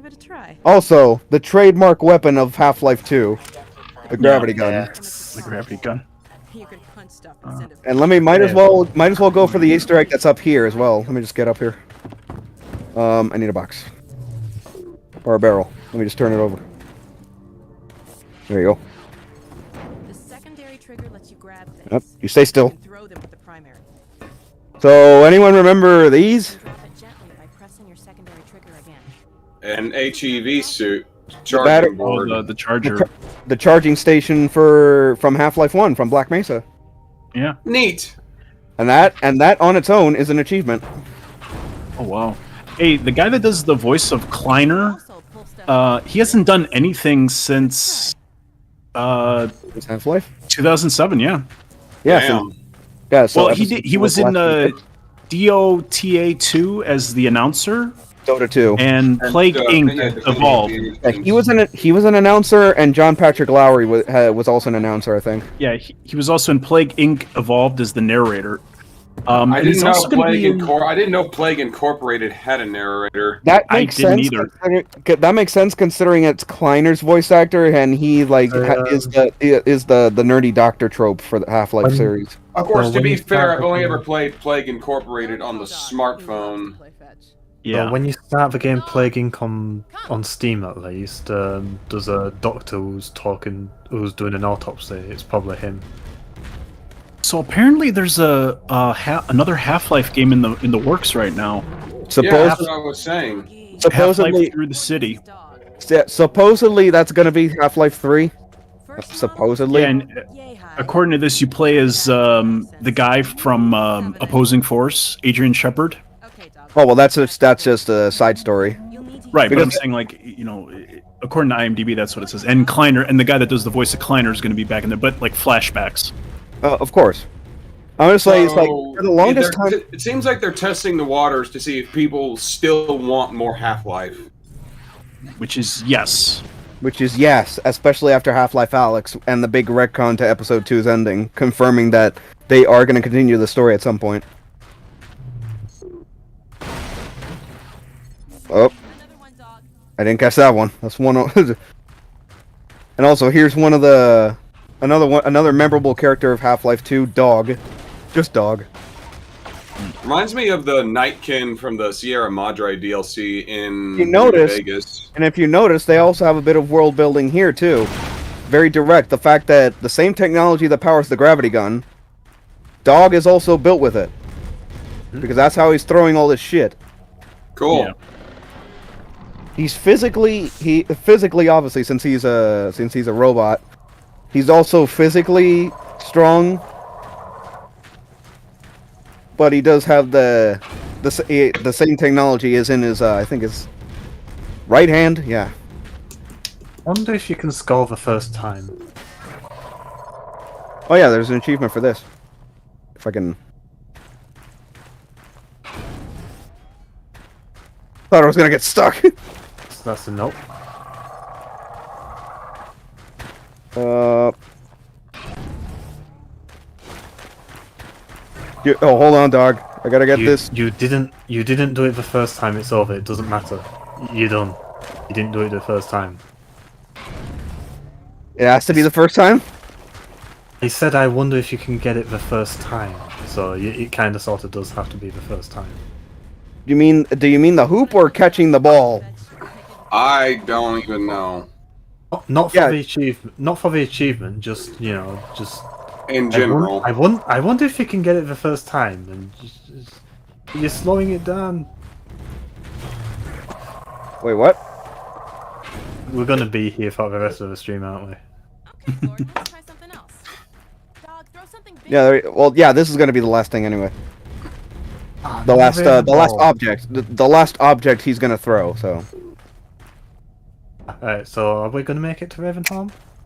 Maybe. Possibly. I'm pretty sure. Do it. Yeah, but look at right here. No, I can't pick it up. I'm powering it up. That's actually a foreshadowing for the end of the game. Very indirect, but it's foreshadowing for the end of the game where you get the upgrade for the gravity gun. And you can pick up pretty much anything. Anything that source allows you to pick up, anything that can be moved easily like that with the physics. And Ravenholm is essentially one giant tutorial for using the gravity gun in all the different ways you can. Yes. Like, if we can at least get through Ravenholm in this. I want you to... Dad? Take Gordon out of here. Head for the coast.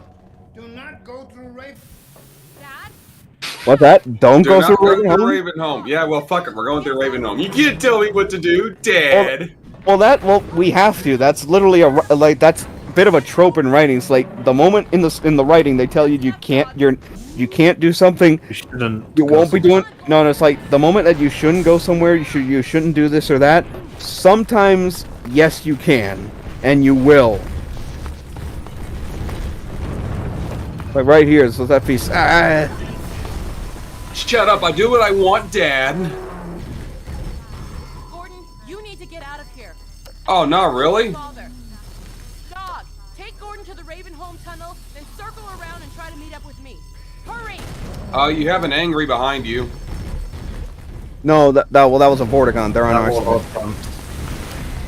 Well, yeah, in this game they're on. In this game they're on the same side. In Half-Life 1, the Vortigons, they're just scared out of their fucking mind, and that's why they're attacking you. Scared out of their mind and brainwashed. They're slaves. They're brainwashed by the Nyland. Well, frankly put, they could probably just retcon the brainwash thing, and they're just scared shitless, and there's just this weird hairy alien just. No, the brainwash. No, the brainwash thing.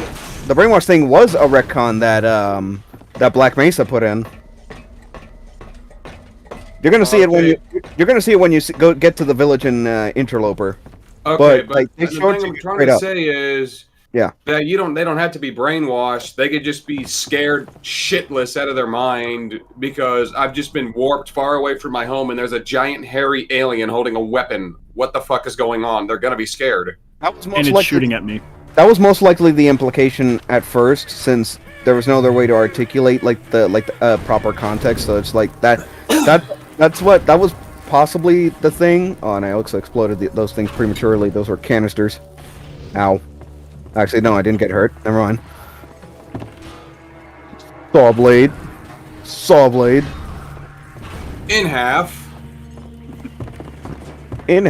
Or remember you can also launch paint cans at them too, and they actually get covered in paint. You painted, yeah. And they actually reused that. They reused that graphical. That graphical effect gets reused in Entropy 02, where it's like it's not paint. It's like a toxic sludge that's all over the building you're in, because it's well, spoilers for Entropy 02, but it's actually like a cover up for it's a cover for Aperture, because Entropy 02 tries to like connect back to Aperture.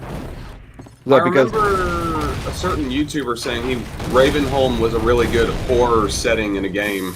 Yes, it was. It is. Fawful's Minion brought that up. And it's really good at. It's like it zeroes in on the horror elements established by Half-Life 1 but this is to a greater extent. I mean, Half-Life 1 is, I guess, a pseudo horror game. I wouldn't say it's straight up horror, but there's. I wouldn't say it's straight up horror, but there's definitely moments that have a really tense feeling, especially when you're low on ammunition, and you're not a dirty cheater. Like a certain unnamed host. Well, no, Smud's the host. What are you talking about? You're the one playing the game, you ding dong. Well, yeah, I'm playing the game, but Smud is the stream host. Yeah, and Half-Life 1 is like Quentin Tarantino's favorite computer game. He says he wants to make a movie of this. Actually, well, with Quentin Tarantino, you never fucking know how it's gonna go. It could be a masterpiece. It could be god awful. That guy's a nut. He is, yeah. I mean, it doesn't really matter anyway, because most of his movies, whether they're good or bad, they're still fun. For example, I've heard Django Unchained is a really good movie.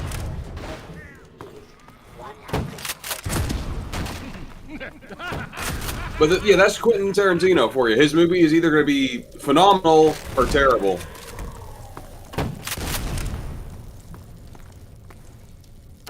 Who is this? Another life to save?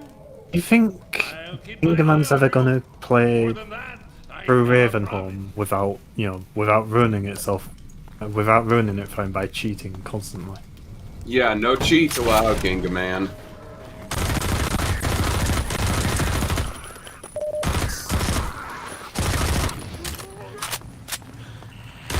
Seriously, your first time through Ravenholm should be without any cheats, including. Fine, I'll kill this guy without cheats.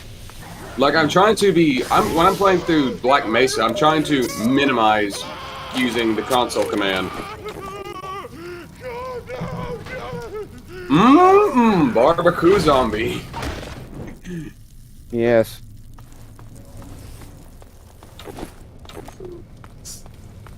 So your first time through Black Mesa, seriously, it should be without cheats of any Ravenholm.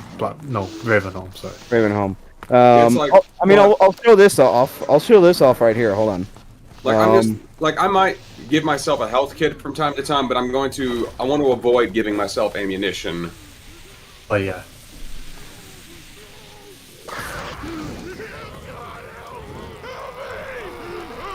Oh God, help me! You can just hear it. They're saying it normal. Yeah. Yeah, I think it's Portal that used like a reversed version of it for something else. Probably for Ratman or something. I don't know. I think it's when you dump the companion cube in the incinerator, you can actually hear it crying out for help. So it's heavily implied that somebody is inside the companion cube. Is it that or something else? I think it's the companion cube. It's heavily implied that somebody is inside the companion cube, and you just fucking murdered them. Oh, fuck's sake, GLaDOS. Ow, fire. You play through Portal using no clip, don't you? No! Portal is so damn easy once you figure all the puzzles out once. Yeah, the original Portal, Portal 1 is a tech demo. Well, the original concept for Portal was a tech demo. It's like it was originally an orbicular drop.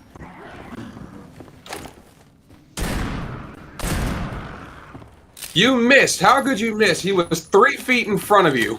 No, he hit him. He took both shots, yeah. Ooh, fuck those things. Ooh.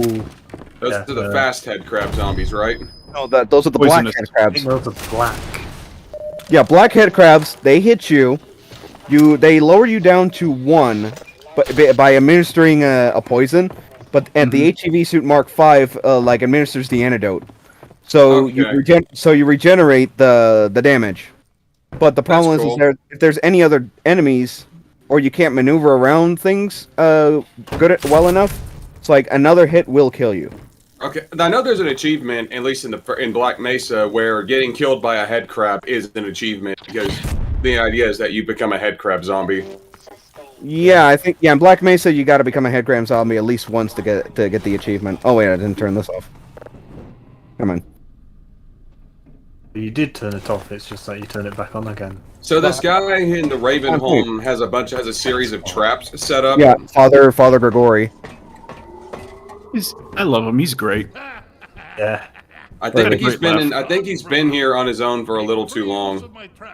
I mean, it is his home, and he refuses to leave because it's his home. Why should he leave? In Ravenholm, you do well to be You see, like that's good gameplay story integration because that headcrab is an actual enemy that's placed up there for that set piece.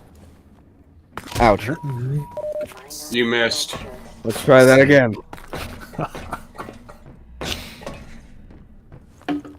I mean, at least we wouldn't have gotten to Ravenholm as fast if I wasn't doing this shit. True. I was kind of hoping you would have missed the platform again. Same. It would have been funny. How about you? How about you both? Yes, more traps right here. Because I would have flat out just said you missed again. How about you get good? Now we need to have a Smudtalk on Dark Souls. I think the only one willing to do that would be me. And even then, it would be Dark Souls 3. It would be Dark Souls 3 New Game Plus, if anything. Dark Souls 2 New Game Fresh. No, 3. No, 3. 3. 3. Please. Have you played Dark Souls? I've played a bit of the first one. I'm stuck at the Kappa Demon, and I'm just at this point. I just don't care. I think it's optional. You can skip it. It's literally on the path I have to take. Is it? Played 5 minutes of Dark Souls. I'm pretty certain it is. Yeah, the Kappa Demon's mandatory. Yeah, I think it was the Bell Gargoyle that was optional. Because the Bell Gargoyle is optional because the key to actually get in the Undertown, you don't have to go through the Bell Gargoyle to get that. It's just in one of the bastions on a straightaway. You have to ring the Bell of Awakening though. Oh, so never mind. Ring the bell. Yeah, the Bell of Awakening is mandatory. Okay, never mind then. You need to ring the bell at the top and at the bottom. And then the bottom. Which one was the one at the bottom again? I forgot. Was it Blighttown? No, yeah, Blighttown. Because I'm guessing it's the Kappa Demon's guarding it. No, Quailana. The Quailana. I forgot her title. Quailana is the one. It's no, not the Gaping Dragon either. The Gaping Dragon, the Gaping Dragon is on the way to Blighttown. Okay. Yeah, that dragon's just kind of chilling on the bridge, burning everything that comes across. Oh, that's not the Gaping Dragon. That's just the dragon. The Gaping Dragon, it has a unique look to it. Suck it, Ravenholm. And I know there's a way you can. I'm guaranteed there's a way I can exploit and cheese the hell out of the Kappa Demon. Stuck at Headcrabs. The Kappa Demon just requires you to be willing to try different things. I would say just the Kappa Demon. I think is the big example in Dark Souls to go to that point. It's of trying different methods. One of those methods, the one I used was just I think it was flinging a whole crap ton of firebombs over the thing at a specific angle so that they all hit the Kappa Demon. Yeah, I've tried that. It does not. I cannot get it to work on. It is a very specific angle. It's well, are you playing on PC? PlayStation. Oh, PlayStation, because on PC you can just get a whole crap ton of firebombs and just wait until And just constantly back up the save, and then just use the backup save until you get the angle right. I think I'm wondering if I can't just get some fire bombs, go in, and then just spam the shit out of them as the Kappa Demon comes forward because they do stagger. The fire bombs do cause a stagger effect on enemies when they hit. I'm supposed to get the grenades here. Apparently not. Or they hold back the grenades for later. I can't remember. This mod changes a few things. Like, again, the stun stick and the emplacement gun, which I still have. That's all supposed to be, Screw you. Yeah, I think are they back here? I don't remember. Or maybe I blew them out the window. Yeah, I was gonna say, I like how you're worrying about the grenades as you're firing your underbarrel grenade launcher repeatedly using cheats. But I'm just like it's a bit of a sequence break because I'm supposed to get the grenades now. Or maybe they got changed, or maybe the placement got changed. I don't remember. Oh god, fuck those things. The skinny zombies. I hate those things so much. The fast zombies, right? The fast zombies. You say as I immediately blow one right in the face. They're not as bad well, as the... not everybody uses cheats, Ginga. Excuse me. You know, us mere mortals. Bad boy, you see that head crab? That head crab is you. I mean, is right. Yeah, and you killed me using cheats.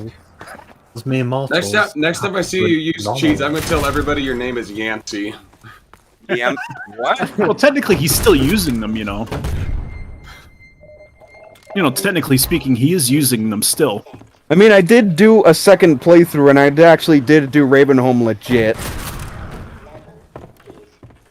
I did actually go back. I went back and did it. Well, we didn't see that, so you have no evidence. That's not what we're seeing right now. You don't even have witness testimony. You have witness testimony that I own the game. That I bought it with my money. You're an unreliable witness.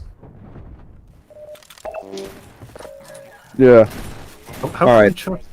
How can we trust you when you say that you Alrighty. legitimate? Another example of a weapon they hold off until much later, like in the base game, not modded. It's like in Half-Life, you get it as soon as well, I forgot what Office Complex was, 3rd or 4th chapter. Yeah, no, right there. If you save the friggin' dude who's fixing to be killed by his zombified friend, he unlocks the cage where you can get the Spaz 12. I think here's another idle animation, a good one for the shotgun. You're not supposed to do that either, right? Just racking a shotgun? No, that's fine. Just checking the shell. Yeah, you can. But you want to pump a shotgun? Go for it. That's literally what they're designed to do. Is just you can pump the shell. Bring around the Rosie. Fuck. You're not supposed to fall off the roof, Yancey. I mean, usually when you fall off the roof, it kills you too. Also, the sounds here compared to the base game are intentionally different. Still the head crab left. Dead. But no, I like the fact that that Half-Life uses a Spaz 12 for their pump action shotgun. I mean, the original did too. Yeah. Funny enough, the Spaz 12 can be pump action and semi-automatic. Yeah, it's one of the rare ones that can do that. Yep. I think it's the only one that can do that. No, there's others.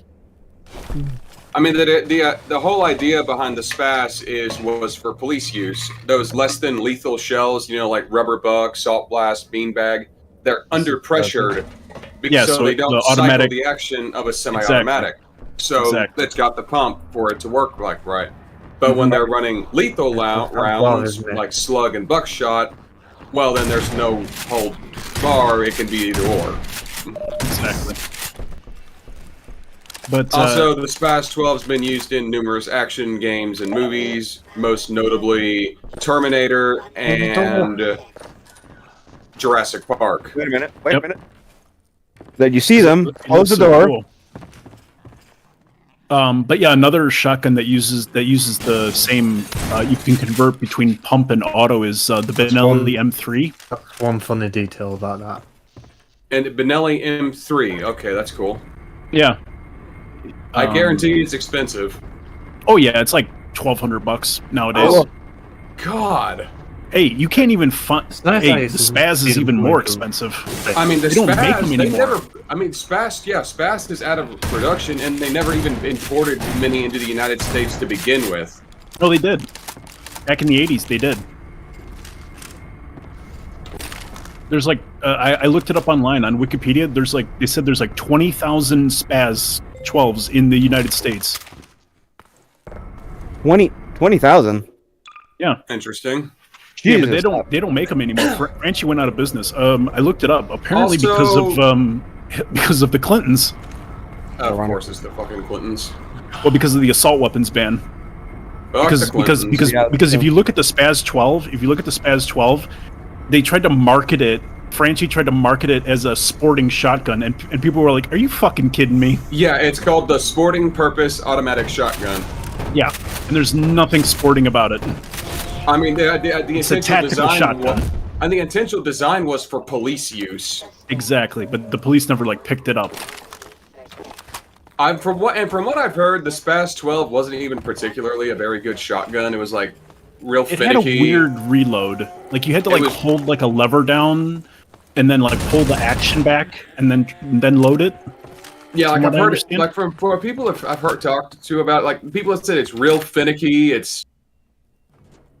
It breaks down very easily, and not in the good kind of breakdown, like the breakdown where if you fucking look at it funny, it just doesn't work anymore. Mm-hmm. Like they're Yeah, a the cool Spaz shotgun, very, but from it's what very people rare said, to find it. From what people have said who have actually had their hands on one, it's not a particularly very good shotgun.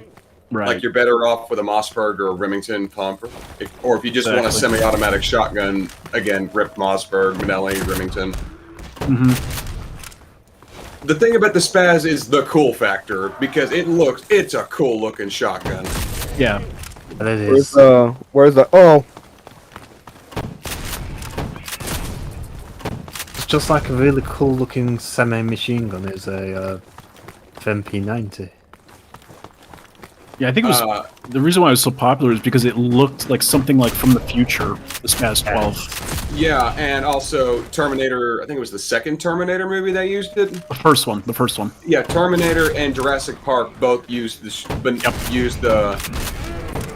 Spaz 12, and then Jurassic World used the Marlin 1895, I think, the one in 4570, the big bore. Yeah, I have a buddy at work that wants one of those. He wants one that looks exactly like that one. You can get them at Academy. I mean, I also kind of want one, but I can't hardly find 4570 government rounds. I can't hardly find 3030 rounds anywhere. Oh, I took both of them out with one shot. Nice. You can always go online to get them. Yeah, but that's a pain in the ass. Oh, also this. Yeah, I probably should. Yeah, I probably should go ahead and go on. I probably should get some 30 rounds online, honestly, but I've got some. I've got them put up. We were talking about slicing zombies earlier. Cool. Give you a bit of an extra weapon there. Whoa! Jeez. How is it not wrapping around the power level? So much for your in-depth physics engine, Valve. Well, it's physics, not. But it's not. A more modern game with a dedicated high-end physics engine would have done that. Can I do it again? Then again, this game came out in 2004, so that's not really fair to say. The corpse pellet. What the hell? Nice. The corpse killed the zombie. That's actually funny. That was great, yeah. If I remember correctly, the alt fire for the Spaz 12 in this game, it fires like the top barrel and the top. Oh, was it? No, it was in the original Half-Life. It fired like the top barrel and the bottom barrel, which was the magazine tube, which didn't make any sense. That doesn't make any sense because the Spaz 12 is only a single barrel shotgun. Yeah. Yeah. Damn it, I keep running out. Cheater. Wait, you're actually running out of grenades? Yeah, the black headcrabs do not deserve any respect from me. Fair enough. Yeah, just wait until you get to them, Seraph. I gifted you the Half-Life. I know. I need to finish the first one. Finish first Half-Life. Well, Black Mesa before I do that. I also need to play through Morrowind. I know. No, I don't. I hope you have a lot of fun with it. I do have to. Yeah, throw the lever right there. Anyway, guys, we've been going for almost 2 hours, and as fun as it is, I think we're going to take a break, or at least I have to. So you can keep going on in the Discord if you like. That's cool. So, Sure. Everyone's up for it. Thank you so much for paying attention. Sounds fun. Always fun to watch Gingaman play his games. So we will talk to you later. I don't know what we're doing tomorrow, but we'll find out with the mods, or sorry, the voting. We don't know. We haven't been voting yet in the past few days. I don't know why. But yeah, we've just been recommending videos and we're doing them. Like, okay, I guess we could do them. So we might do a Maggie May video this week. I don't know. Oh boy. Yeah. Wednesday. Oh no. Wednesday or Thursday. We have to get to Dunn back on because he wasn't available. What has she done lately that deserves talking about? Well, that's arguable why you'd ever consider to watch her for what she's done. But yeah, I can't remember the topic. But it's not that long, so it's not going to take too long for us to cover. Like, the 2 other videos we covered previously were like half. We couldn't get through half of them, so we just stopped. With her, we usually go all the way, because they're crazy. Every time I hear Maggie May's name, I think of that Beatles song, Penny Lane. Really? Yeah, it's just the name. It just, it just sounds so close to Penny Lane when it's said. Oh, definitely not when you hear it when it's being sung, but yeah, I know what you mean. I tend to think of the Carol Burnett show when I think of Maggie May Fish. But... So I keep trying to remember where I've heard of her, and that's just what pops up in my head. Okay. I think Maggie May does a lot of different things to each of our brains that probably want to forget or are confused by. So As bad as that girl from Trope Talk? Worse. Much worse. Red. Oh, God. Yeah, much worse than Red. Yeah, Red is just a crazy scatterbrain, and Maggie May is an ideologue, actor / crazy person. I don't want to say crazy person. That's too generic. Crazy person is neuralities. I mean, you already said ideologue, so do you really need to say the same thing twice? Yeah. I don't want to use crazy because, again, it's too generic. You could say people have mental issues are crazy, or people who are obsessed are crazy. I don't think she's obsessed. I just think she's so far out there that it becomes a performance art, and we're sort of appreciating what she does as a YouTuber as opposed to the message she's sending. So it's kind of a clown show. But it's half acting, half true. So it's strange to hear her takes on movies, which is always it's unforgettable to hear her takes on classics. Can't be any worse than CinemaSins. Oh, it's worse. Oh God, it is actually worse. CinemaSins really that bad? He's become pretty. Yeah, he's become that bad. Yeah, he makes up like most of his sins now too, from what I hear. Like, not to mention, there's moments where he will literally. Like in his Avengers 2 video, the one on Age of Ultron. Yes, because there's just a fake wall here. Well, I mean, you cut out the context where he had Jarvis scan the room, where he detected the room is smaller on the inside than the outside, and detected an air current. So he was able to predict that there was a fake wall. Yeah. So, title screen. Ding! Basically. Names of the actors. Ding! And there's not even a shred of self-awareness to it. Settle. Ding. Payoff. Ding. Anyway. Yeah. Anyway, guys, thanks so much. Talk to you soon. Have a great evening. Take it easy. Goodbye.